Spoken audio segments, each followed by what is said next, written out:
Hello friends, welcome to Education Ka Adda channel, and today we are going to read a lesson of class 10th CBSE from the book from the diary of Anne Frank, written by Anne Frank. आज हम पढ़ने जा रहे हैं कक्षा 10वीं के CBSE book से इंग्लिश का क्लास 10th का chapter 4 from the diary of Anne Frank. Anne Frank के डायरी से। Basically it is a diary, some special part of that diary we are reading. उस डायरी के कुछ अंश सार को हम पढ़ने जा रहे हैं। बिफोर यू रीड, आप इस डायरी को पढ़ें उससे पहले इस डायरी के बारे में और इसके मेन कैरेक्टर के बारे में आइए हम देख लेते हैं। Anneliese Mary Anne Frank, 12th June 1929 to February March 1945, was a German-born Jewish girl who wrote while in hiding with her family and 4 friends in Amsterdam during the German occupation of the Netherlands in World War II. तो ये जो Anne Frank थी, उनका जन्म कब हुआ था? 12 जून 1929 को, और इनका देहांत हो गया फरवरी मार्च 1945 के करीब। इस तरह जो है ये जो एन फ्रैंक हैं, जो आप पिक्चर में देख रहे हैं, वो मात्र 15 वर्ष की थी और उनके डायरी को हम पढ़ने जा रहे हैं। और इनका जन्म कहाँ हुआ था? तो जर्मन में हुआ था। जेविस गर्ल थी, यानी कि ये यहूदी थी। who wrote while in hiding with her family and 4 friends in Amsterdam during the German occupation of the Netherlands in World War II. और इन्होंने जो है हाइडिंग प्लेस में, यानी कि जब इनको छिपना पड़ा था, यह यहूदी थे और यहूदी लोगों से नफरत करते थे। ये जो हिटलर थे, नासी लोग जो थे, उन लोगों से जो है बहुत नफरत करते थे, उन पर अत्याचार करते थे। तो वो कुछ समय के लिए हाइडिंग प्लेस में छिपे हुए थे। तो जर्मन ऑक्यूपेशन, यानी कि जर्मन के आक्रमण हो जाने के कारण जो है इनको एम्स्टर्डम में रहना पड़ा। वर्ल्ड वॉर सेकंड के समय her family had moved to Amsterdam after the Nazis gained power in Germany, but were trapped when the Nazis occupation extended into the Netherlands. वो जो है her family had moved to Amsterdam. Amsterdam जो है गए, पहले Netherlands से Amsterdam में रहे, लेकिन एम्स्टर्डम में क्या हुआ कि Nazis gained power in Germany, but were trapped when the Nazis occupation extended into the Netherlands. वो नीदरलैंड में छुपे हुए थे और जर्मनी जब जो है सत्ता में आई तो उनको ट्रैप कर लिया गया, फंसाया गया और उनको पकड़ लिया गया। तो इस प्रकार जो है वो उनके कब्जे में आ गए। As persecution against the Jewish population increased, the family went into hiding in July 1942 in hiding rooms in her father Otto Frank's office building. और Jewish population, as persecution against the Jewish population increased. Persecution है ना, उत्पीड़न, अत्याचार increased किया गया, बढ़ाया गया। तो the family went into the hiding, वो जो है छिपने पर, अज्ञातवास पर जो है जाना उनको पड़ा इन जुलाई 1942। और कहाँ अज्ञातवास में थे उन लोग? Hidden rooms in her father Otto Frank's office building, अपने पिता के जो है ऑफिस में वो छिपे थे। After 2 years in hiding the groups was betrayed and transported to the concentration camp system where Anne died of typhus in Bergen Belsen within days of her sister Margot Frank. Her father Otto, the only survivor of the group, returned to Amsterdam after the war ended. to find that her diary had been saved. तो 2 साल तक जो है अपने hiding place में रहे और वहां पर जो है उनको बिट्रे कर लिया गया, खोज लिया गया and transported to the concentration camp system. और उनको जो है कंसंट्रेशन कैंप में, जो बंदी शिविर होता है, एक प्रकार से जेल है, लेकिन वो जेल कैसा था? वो जेल जो है मानो अत्याचार करने के लिए बनाया गया था। वहां पर जो है उस जेल में लोगों को बहुत ज्यादा उत्पीड़न, अत्याचार दिया जाता था। और यह भी कहा जाता है कि जो भी उस कंसंट्रेशन कैंप में जाता था तो उसकी फैमिली जो है बचती नहीं थी।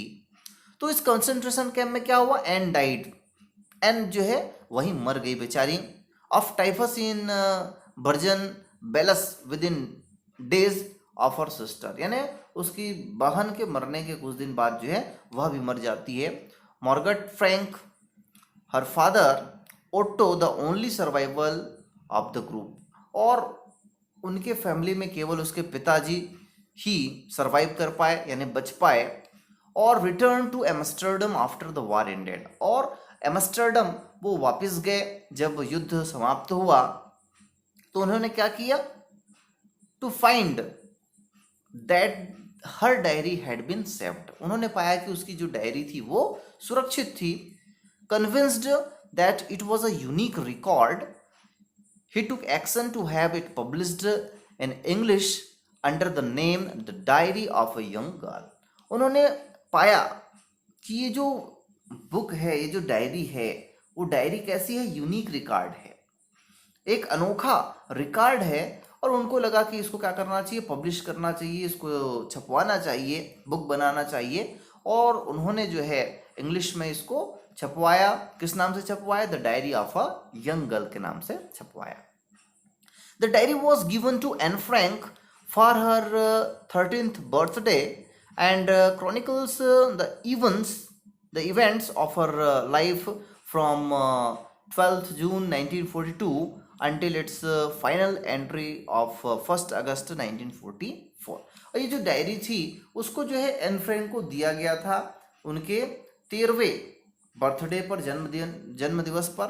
और chronicles the events of her life from 12 June 1942 until its final entry of 1st August 1944, यानी कि इसमें जो है उसके जन्म से 12 जून 1942 उसका जन्म है, उसके जन्म से लेकर फाइनल एंट्री यानी अंतिम उस पर जो लिखा गया डेट था वो क्या था? 1 अगस्त 1944 तक के बीच का क्रॉनिकल्स यानी कि इतिहास जो है लिखा हुआ था। It was eventually translated from its original Dutch into many language and became one of the world's most widely read books. और इसको जो है ये जो बुक, ये जो डायरी थी वो एक्चुअली में डच लैंग्वेज में लिखी गई थी, लेकिन इसको जब ट्रांसलेट किया गया तो कई many language and became one of the world's most widely read book, जो है वर्ल्ड भर में, पूरे विश्व भर में सबसे ज़्यादा पढ़ा जाने वाला बुक यह जो है था। There have also been several films, televisions and theatrical productions and even an opera based on the diary। और इस डायरी के आधार पर जो है कई फिल्में बनी, टेलीविज़न सीरियल्स बने,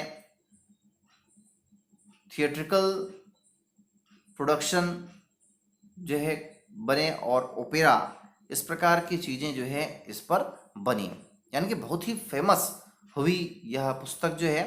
described as the work of a mature and insightful mind, the diary provides an intimate examination of daily life under Nazi occupation.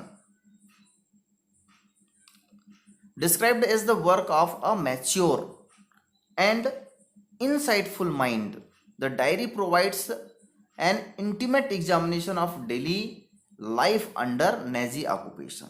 और ये जो डायरी थी वो बताती थी इंटीमेट एग्जामिनेशन, इंटीमेट यानी विस्तृत जानकारी जो है इस डायरी से हमको पता चलता है कि जो आक्रमण था वो कैसा था, कितना भयंकर था। नाजियों का जो आक्रमण था, अत्याचार था, वो कैसा था। Anne Frank has become one of the most renowned and discussed of the Holocaust victims. और एन फ्रैंक जो है जानी गई, बनी, रेनाउंड यानी famous, and discussed of the Holocaust victim, यानी कि एक ऐसे हीरोइन के रूप में वह निकली या पहचाना गया जो एक होलोकॉस्ट विक्टिम यानी कि विध्वंसक संहार, नरसंहार के बीच से वह जो है निकल के प्रसिद्ध हुई, क्योंकि उसने भयंकर परिस्थितियों के बीच इन सब चीज़ों को देखा था और उसको उन्होंने अपने उसमें लिखा। Writing in a diary is a really strange experience for someone like me. वह कहती है कि डायरी लिखना मेरे लिए एक अजीब सा एक्सपीरियंस है, स्ट्रेंज एक्सपीरियंस, अजीब सा अनुभव है। Not only because I have never written anything before, but also because it seemed to me that later on neither I nor anyone else will be interested in the musings of the 13-year-old schoolgirl. वो कहती है कि diary लिखना अजीब सा लग रहा है मेरे को। Not only because I have never written, ऐसा नहीं है, न केवल इसके कारण कि मैंने पहले कुछ नहीं लिखा है, but also because it seemed to me that later on neither I nor anyone, क्योंकि मुझको ऐसा लगता है कि बाद में जो है ना तो इसको मैं देखूंगी ना ही कोई और इसको पढ़ेगा, else anyone else, कोई दूसरा भी इसको नहीं पढ़ेगा, will be interested in the musings of the 13-year-old schoolgirl। क्यों? क्योंकि मैं केवल 13 वर्ष की हूँ और जो मेरे म्यूजिंग्स हैं, म्यूजिंग्स का मतलब थॉट हैं, जो मेरे विचार हैं, मैं चूंकि स्कूल जाती हूँ तो 13 वर्ष के लड़की के विचारों को कौन पढ़ेगा भला। तो एक अजीब सा मुझको लग रहा है कि मैं डायरी लिख रही हूँ। ओ वेल, फिर भी अच्छा है, इट डजेंट मैटर, कोई बात नहीं। I feel like writing and I have an even greater need to get all kind of things off my chest. वो कहती है कि चलो कोई बात नहीं, आई फील लाइक राइटिंग, तो मुझको जो है लगता है कि मुझको लिखना चाहिए, मैं पसंद कर रही हूँ, मुझको लिखना चाहिए। And I have even greater need to get all kind of things off my chest. वो कहती है कि मुझको जो है आवश्यकता है, I have an even greater need, मुझको जो है इसकी बहुत आवश्यकता है, to get all kind of things off my chest. इसका मतलब होता है कि मेरे मन की बातों को बाहर निकालना, है ना। मैं अपने अंदर की चीजों को बाहर निकालना चाहती हूँ, मेरे मन को हल्का मैं करना चाहती हूँ। Paper has more patience than people. वो कहती है कि पेपर के पास ज्यादा पेशेंस है, धैर्य है, अपेक्षा लोगों की। लोगों के पास धैर्य नहीं है कि वो मेरी बातों को ध्यान से सुने, लेकिन पेपर तो बिल्कुल सुन सकता है।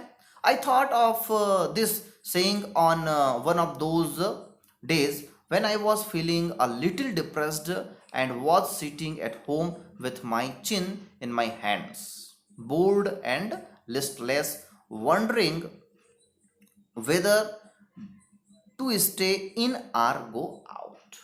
I thought of this saying on one of those days। और मैं जो है उन दिनों में इस प्रकार विचार करती थी। When I was feeling little depressed, जब मैं थोड़ी नर्वस थी, डिप्रेस्ड थी, and was sitting at home, और मैं जो है घर पर बैठी हुई थी, with my chin in my hand, अपने चिन को, ठुड्डी को हाथ में पकड़ के, बोर्ड थी, एंड लिस्टलेस है ना, टायर्ड, थकी हुई थी, नो इंटरेस्ट, किसी भी चीज में जो है इंटरेस्ट नहीं होता था, wondering whether to stay in or go out, और यही सोचते रहती थी कि मैं बाहर जाऊं कि घर में रहूं, घूमने जाऊं या ना जाऊं। I finally stayed where I was brooding Yes, paper does have more patience, and since I am not planning to let anyone else read this step back notebook, grandly referred to as a diary, unless I should ever find a real friend, it probably won't make a bit of difference. वो कहती हैं कि मैंने निश्चय किया कि मैं जो है यहीं पर रुकूंगी, वेयर आई एम ब्रूडिंग, जहाँ पर आई वॉज ब्रूडिंग, यानी कि मैं विचार कर रही हूँ, सोच रही हूँ, वहीं पर रहूंगी, मैं बाहर नहीं जाऊंगी. Yes, paper does have more patience, और चूंकि पेपर में जो है ज़्यादा पेशेंस होता है, धैर्य होता है, मैं दूसरे लोगों को अपनी बात कहूँ तो वो उतने धैर्यपूर्वक सुनेंगे कि नहीं सुनेंगे, इंटरेस्टेड होंगे कि नहीं होंगे, ये जो है एक प्रश्न है. लेकिन यदि मैं पेपर में अपनी बात को लिखती हूँ तो इसमें कोई भी परेशानी नहीं है. पेपर जो है बिल्कुल चुपचाप रहेगा, वो धैर्यवान है. And since I am not planning to let anyone else read this stiff back notebook grandly refer to as a diary, और मैंने चूंकि कोई प्लानिंग नहीं किया है कि कोई दूसरा इसको पढ़े, और स्टिप बैक नोटबुक, और यह जो है एक स्टिप बैक्ड यानी कि इस पे बंधा हुआ, और ग्रैंडली यानी कि एक शानदार चीज है जिसको हम क्या कहते हैं, डायरी कहते हैं. Unless I should ईवर find a real friend, और जब तक जो है मैं एक वास्तविक और अच्छा फ्रेंड नहीं ढूंढ लेती हूँ, it probably won't make a little bit difference, यह जो है निश्चित रूप से मेरे मन को हल्का करने वाला होगा और मुझको अच्छा लगेगा, और कुछ अंतर जो है मेरे जीवन पर आएगा. जो मैं उदास रहती थी वो जो है इस डायरी लिखने से थोड़ा सा मुझको हल्कापन महसूस होगा. Now I am back to the point that prompted me to keep a diary in the first place. I don't have a friend. अब now I am back to the point, अब मैं जो है पॉइंट पर वापस आती हूँ. That prompted me to keep a diary in the first place, कि मुझको जो है प्रॉम्प्ट किया गया, प्रॉम्प्ट है ना प्रेरित करना, to keep a diary in the first place, कि मैं जो है लोगों की अपेक्षा डायरी को पहले रखूं. आई डोंट हैव अ फ्रेंड, क्यों? क्योंकि मेरे पास कोई दोस्त नहीं था. Let me put it more clearly, मुझको थोड़ा सा इसको और क्लियरली आप लोगों को बताना चाहिए. Since no one will believe that a 13-year-old girl is completely alone in the world, क्योंकि कोई भी विश्वास नहीं करेगा कि 13 वर्ष की लड़की जो है कैसे अकेली हो सकती है संसार में. एंड आई एम नॉट, और मैं नहीं भी हूं. आई हैव लविंग पेरेंट्स, मेरे जो है माता पिता हैं, प्यारे हैं. एंड 16-year-old सिस्टर, 16 वर्ष की जो है मेरी बहन है. And there are about 30 people I can call friends, और मेरे पास जो है लगभग 30 ऐसे लोग हैं जिनको मैं दोस्त बुला सकती हूँ. आई हैव अ फैमिली, मेरे पास जो है परिवार है. Loving aunts and a good home, मेरी जो है आंट है, गुड होम है, अच्छा घर है. No one no on the surface I seem to have everything. नहीं, ऑन द सरफेस यानी ऊपर से ऐसा लगता है कि I seem to have everything, मेरे पास सब कुछ है, except my one true friend, केवल जो है एक्सेप्ट के सिवाय, वन ट्रू फ्रेंड, एक सच्चे दोस्त के अलावा मेरे पास सब कुछ है. All I think about when I am with friends is having a good time, और जब मैं अपने दोस्तों के साथ होती हूँ तो ये अच्छा समय होता है. I can't bring myself to talk about anything but ordinary everyday things. वो कहती है कि I can't bring myself to talk about anything, मैं जो है उन लोगों के साथ अपने मन की बातों को नहीं बता सकती. मैं उनके साथ जो है ऑर्डिनरी एवरीडे थिंग्स, जो साधारण बातें हैं उनको ही शेयर कर पाती हूँ, अपने मन की बात को उनके साथ नहीं बता पाती हूँ. I don't seem to be able to get any closer, मैं उन सब लोगों के जो है क्लोजर यानी कि पास में नहीं जा पाती हूँ, यानी अपने मन को हल्का नहीं कर पाती हूँ उनके साथ. एंड दैट्स माई प्रॉब्लम, और यही जो है मेरी समस्या है. May be it's my fault, और कहती है कि ये ऐसा हो सकता है कि मेरी ही गलती हो, that we don't confide in each other, कि हम जो है एक दूसरे के साथ जो है मैं नहीं मिल पाती हूँ, उनको अपने दिल की बात को नहीं बता पाती हूँ, गुप्त बातों को नहीं बता पाती हूँ. In any case that's just how things are, and unfortunately they are not liable to change. और यही जो है एक दुर्भाग्यपूर्ण चीज़ थी कि मेरे पास दोस्त होते हुए भी मुझको ऐसा लगता था कि मेरे पास कोई सच्चा मित्र नहीं है, और इसको जो है चेंज नहीं कर सकते थे हम। This is why I have started the diary, और इसीलिए जो है मैंने डायरी लिखना प्रारंभ किया। To enhance the image of this long awaited friend in my imagination, I don't want to jot down the facts in the diary the way most people would do, but I want the diary to be my friend and I am going to call this friend Kitty. वो कहती है कि image of this long awaited friend in my imagination, ये जो मैंने बहु प्रतीक्षा किया है, बहु प्रतीक्षित जो मेरी फ्रेंड है, जिसको मैंने इमेजिनेशन किया है, कल्पना किया है, जो क्या है, डायरी है। I don't want to jot down the facts in the diary, और इस डायरी में जो है मैं नहीं चाहती क्या करना, जट डाउन करना, यानी इधर उधर की बातों को, पूरे दिन भर की बातों को या मेरे जीवन परिचय को लिखना। Jot down the facts in the diary the way most people do, जो कि जो है अधिकतर व्यक्ति लोग करते हैं कि अपने पूरे जीवनी को लिखते हैं। But I want the diary to be my friend, मैं जो है उस डायरी को अपना दोस्त जो है बनाना चाहती हूँ। And I am going to call this friend Kitty, और इस डायरी का नाम उसने क्या रख दिया, किट्टी रख दिया। No one would understand the word of my stories to Kitty if I were to plunge right in. I had better provide a brief sketch of my life, much as I dislike doing so. तो कहती है कि since no one would understand, कोई भी व्यक्ति जो है समझ नहीं पाएगा, a word of my stories, मेरी कहानी के एक भी शब्द को नहीं समझ पाएंगे टू किट्टी, जो मैंने इस डायरी पे लिखा हुआ है। If I were plunge right, यदि मैं जो है तुरंत लिखना प्रारंभ कर दूं, तो I'd better provide a brief sketch, इसलिए मुझको क्या करना पड़ेगा, एक ब्रीफ स्केच, अपने जीवन का संक्षिप्त परिचय मुझको देना पड़ेगा।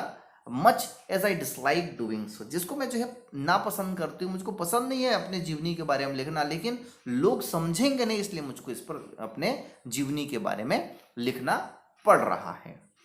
तो इस वीडियो में इतना ही, और अगले वीडियो में जो है हम उसके ब्रीफ स्केच ऑफ लाइफ को पढ़ेंगे, और साथ ही साथ उसके डायरी के जो अंश हैं उसको हम अगले वीडियो में पढ़ेंगे। ये वीडियो यदि आपको पसंद आया हो तो जरूर लाइक करें, शेयर करें, और जिन साथियों ने अब तक हमारे चैनल को सब्सक्राइब नहीं किया है, सब्सक्राइब करें। धन्यवाद।